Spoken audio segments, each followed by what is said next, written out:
Estamos de volta com o Zona Multicor e hoje estamos batendo um papo sobre bissexualidade e pansexualidade.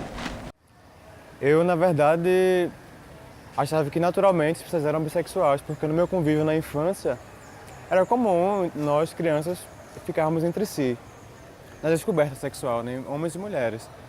Mas quando eu fui, sei lá, na pré-adolescência, mais ou menos, eu achava que eu era hétero, até tive uma criação evangélica também, isso influencia. Mas eu comecei a sentir desejo por homens e sei lá, fantasia. Eu tinha sonhos lúcidos, eu começava a criar sonhos que participavam homens e mulheres juntos e tal. E aí eu fui aceitando essa ideia em mim. A minha relação familiar atualmente é maravilhosa porque eu consegui, ao longo desses anos todos, né? Eu lembro que eu me assumi com 14 anos, estou com 23 agora. Então foram 9 anos de embate e conflitos.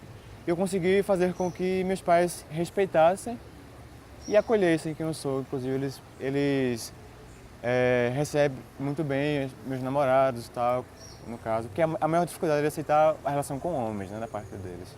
Quando é com menina, eles tratam... E não tem esse preconceito com relação da religião deles. Meus irmãos também são LGBTs, então eu acho que eu, na família, consegui já abrir esse espaço. Então, para minha irmã, foi mais fácil dela revelar isso para os meus pais também. Eu me sinto afetado sendo bissexual pela não aceitação social com relação, acho que é mais ao aspecto de me envolver com homens, né? Porque essa é a maior dificuldade das pessoas aceitarem.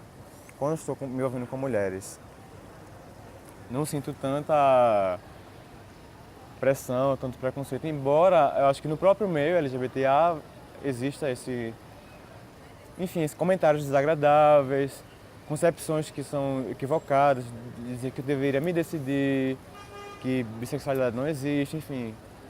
E no meio hétero, tipo, enfim, até pela questão da classe social, meio que dizer que eu sou gilete, que essa brincadeira que eu corto dos dois lados e tal.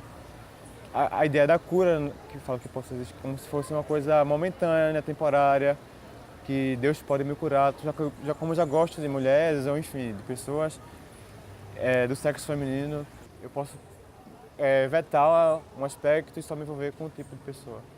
E eu já vou fazer aqui uma pergunta, gente, de que forma vocês identificam que a gente é invisibilizada no nosso dia a dia, enquanto pessoas pansexuais ou bissexuais? Dentro do meio LGBT e também na sociedade, né? Porque a gente sabe que acontece muito. Dentro da sociedade heterossexual e heteronormativa, dá um nó na cabeça, porque eles não entendem nem a própria sexualidade, a história da sexualidade deles, mas entender outras sexualidades, né? E para mim, isso eu até entendo, não relevo, porque isso ocasiona violências, mas até entendo, compreendo. Dentro da comunidade LGBT, a gente sofre panfobia e bifobia, que é justamente dentro desse contexto de binariedade sempre. Então, para ser pansexual, sempre tem os estereótipos, né, que são péssimos, assim, você transar com árvores. Eu não sei quem foi que inventou existe esse fetiche, mas ele não se enquadra dentro da pansexualidade, queria deixar claro. Não transamos, Não, gente, não transamos. nada a ver, tá? Enfim, e de que pessoas pansexuais são pessoas, enfim, que não existem, né? São pessoas bissexuais disfarçados, e eu acho isso também é uma violência, porque invisibiliza. E pessoas bissexuais dentro, de novo, da binariedade. Não pode, você você é lésbica, você é gay, né? Enquanto você é hétero. Total. E você está no relacionamento com uma pessoa, uma mulher, você é lésbica, agora você está lésbica, né? Não estamos lésbicas, você está no relacionamento com você está hétero, não estou hétero, continuo sendo bissexual, continuo me relacionando, sou namorada de fulano, de fulana, atualmente de fulana, já fui casada com um homem, hoje sou casada com uma mulher.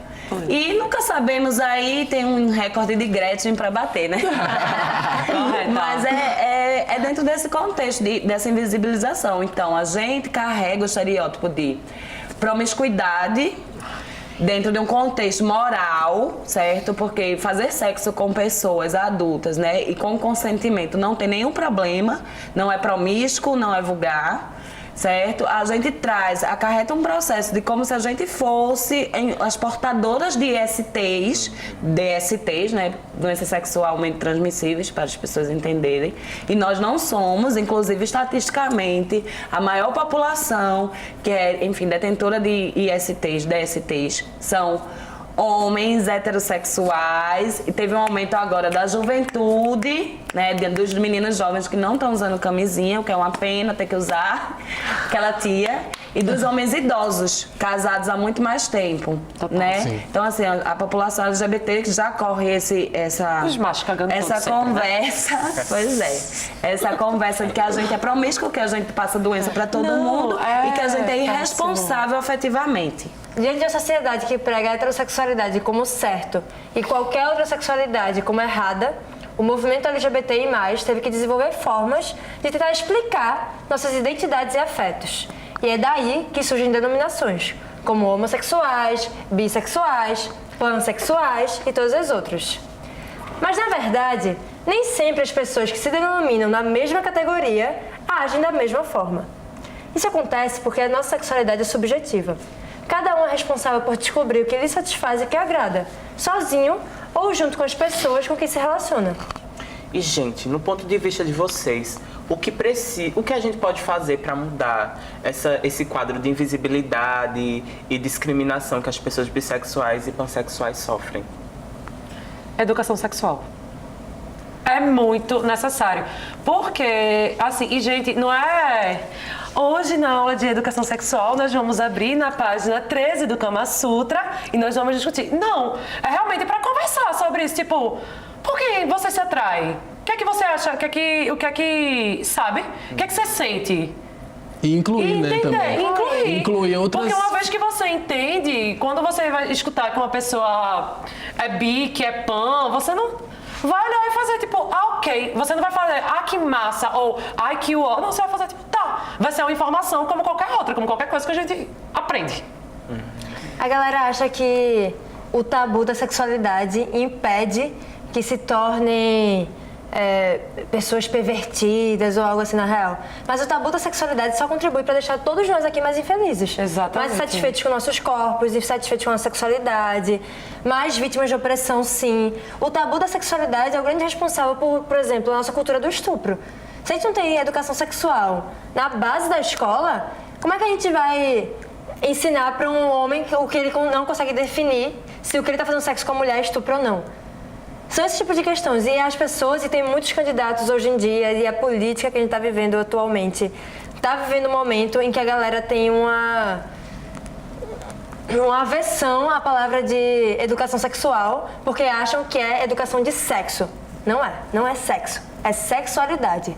Sexualidade para compreender isso que perpassa na vida de todo mundo. Porque você tem uma certeza que quem te sabe é que a gente vai transar. E morrer. Pronto. É verdade. Então, esse processo, enfim, inclusive eu, trago a informação. Eu acredito que, inclusive, sexo precisa ser ensinado, não para crianças de 6 anos, pelo amor de Deus, tá? Para pessoas, certo? E com as suas idades, assim que se inicia, o processo de relações sexuais. Rolou ensino médio, né? Enfim, tem pessoas que começam a transar, com 12 anos, por conta da falta de educação sexual, Essas crianças, porque para mim são crianças de 12, 11, 13 anos, não têm acesso à educação sexual, são adultizadas, certo? Sexualizadas e, enfim, a gente acaba vivenciando o que a gente vive aí, crianças, meninas de 12 anos grávidas. A estatística, se eu não me engano, é de 28% das gravidez na adolescência são de meninas menores de idade, adolescentes, com homens adultos, tá? Homens adultos não tem que estar com meninas nem com ninguém menor de idade. O processo do sexo, ele precisa ser ensinado para as pessoas, porque o que é que a gente tem de fonte de informação no sexo? Hoje a gente só tem o quê? Não tem, A gente tem aí o filme pornô, que objetifica a cor. Não sou contra, certo? Filmes pornôs, inclusive gosto, mas eu acredito que precisa ser direcionado, como qualquer tipo de arte. E tem que ser questionado. E questionado. O que existe hoje é a objetificação de corpos, violência de corpos, em sua maioria de mulheres e pessoas afeminadas, e uma perpetuação da misoginia.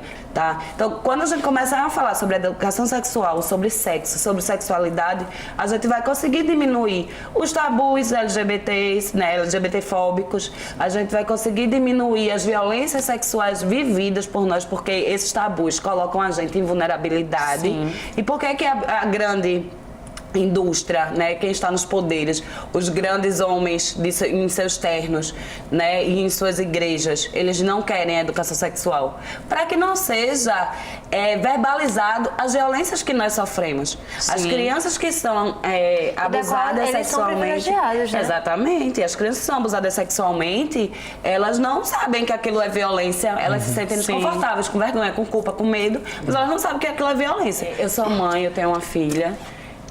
Hoje ela se identifica como... Porque lá em casa a gente não tem um processo, não vivencia sexismo, né? Nem transfobia, então...